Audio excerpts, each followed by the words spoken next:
So if I was to ask you what the connection was between a bottle of Tide detergent and sweat was, you'd probably think that's the easiest question that you're going to be asked in Edinburgh all week.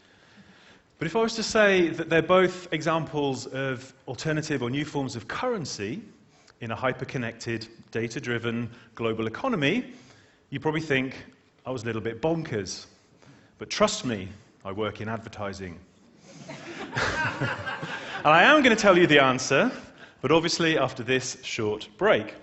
So a more kind of challenging question is one that I was asked actually by one of our writers a couple of weeks ago, and I didn't know the answer. What's the world's best performing currency? It's actually Bitcoin. Now, for those of you who may not be familiar, Bitcoin is a cryptocurrency, a virtual currency, synthetic currency. It was founded in 2008 by this anonymous programmer using the pseudonym Satoshi Nakamoto. No one knows who or what he is. He's almost like the Banksy of the internet. And I'm probably not going to do it proper service here, but my interpretation of how it works is that Bitcoins are released through this process of mining. So there's a network of computers, a challenge to solve a very complex mathematical problem, and the person that manages to solve it first gets the Bitcoin. So the Bitcoins are released, they're put into a public ledger called the blockchain, and then they float, so they become a currency. And completely decentralized, that's the sort of scary thing about this, which is why it's so popular. So it's not run by the authorities or the state, it's actually managed by the network. And the reason that it's proved very successful is it's private, it's anonymous, it's fast, and it's cheap.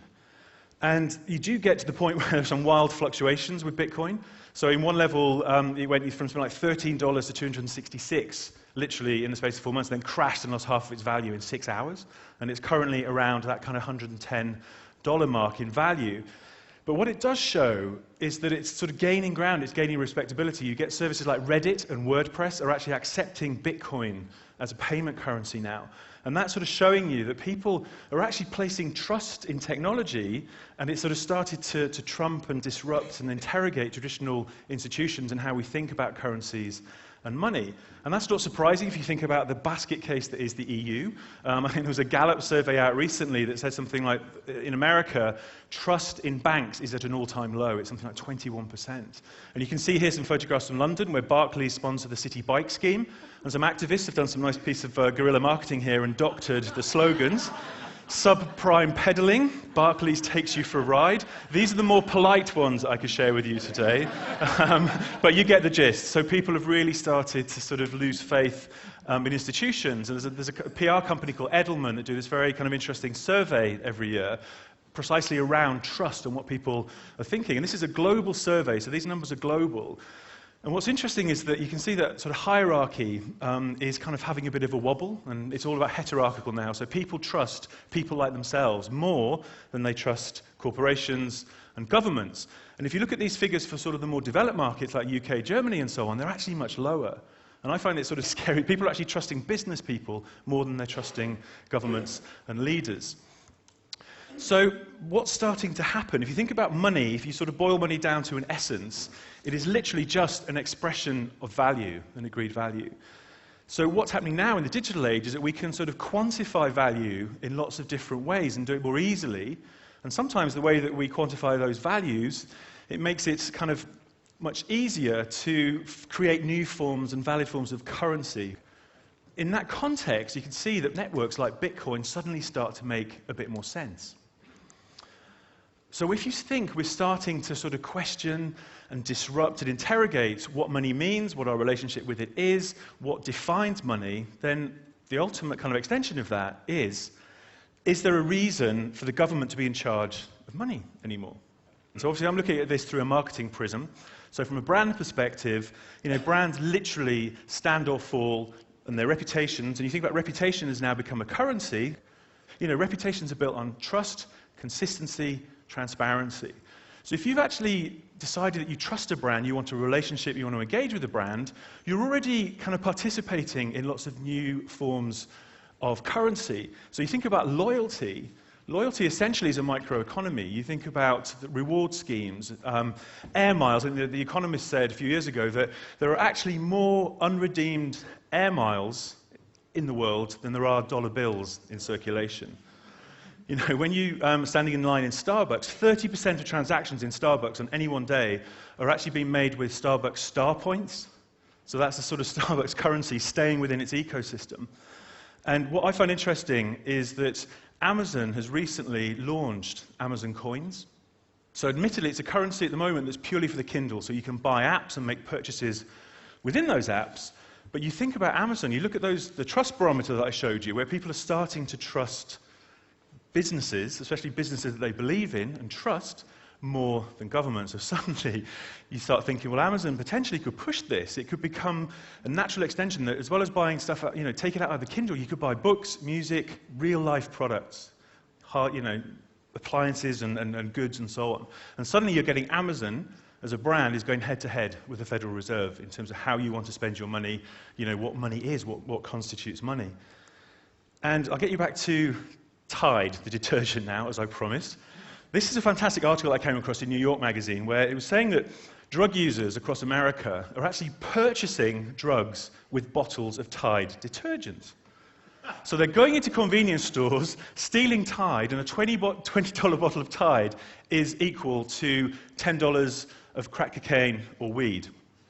And what they're saying, so some criminologists have looked at this, and they're saying, okay, Tide as a product sells at a premium. It's kind of 50% above the category average. It's infused with very complex cocktail of chemicals, so it smells very luxurious and very distinctive.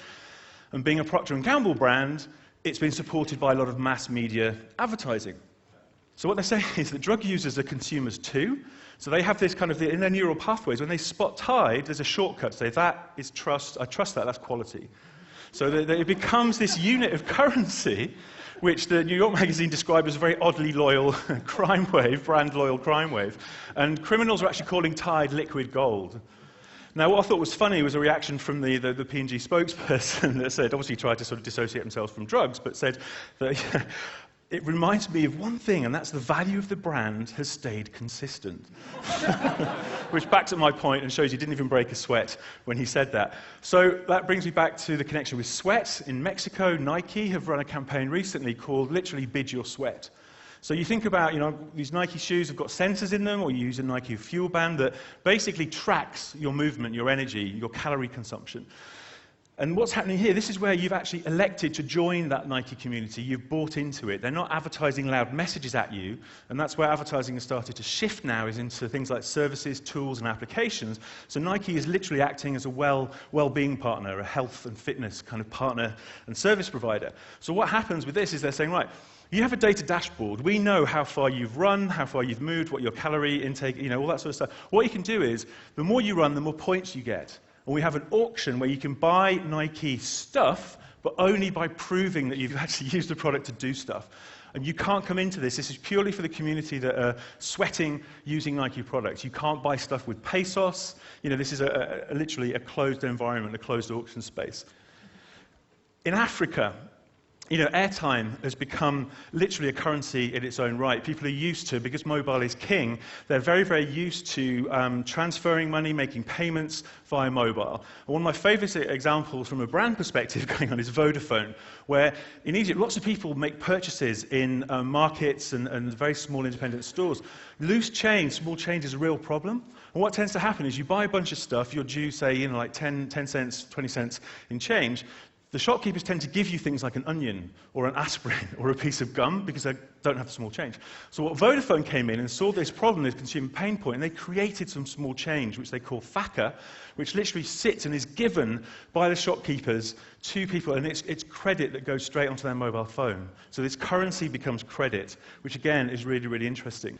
And we did a survey that backs up the fact that 45% of people in this very crucial demographic in the US was saying that they're comfortable using an independent or branded currency. So that's getting really interesting here, really interesting dynamic going on. And you think that corporations should start taking their assets and thinking them in a different way and sort of trading them.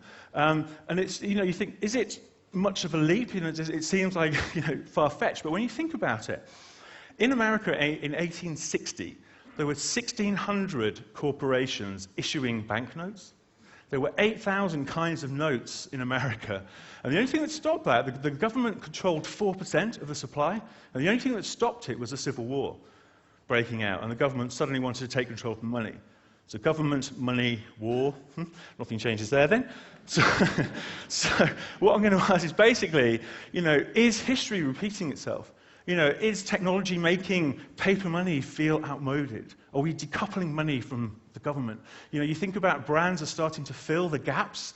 Corporations are filling gaps that governments can't afford to fill. So I think, we'll be standing on stage buying a coffee, our organic fair trade coffee next year, using TED florins or TED shillings.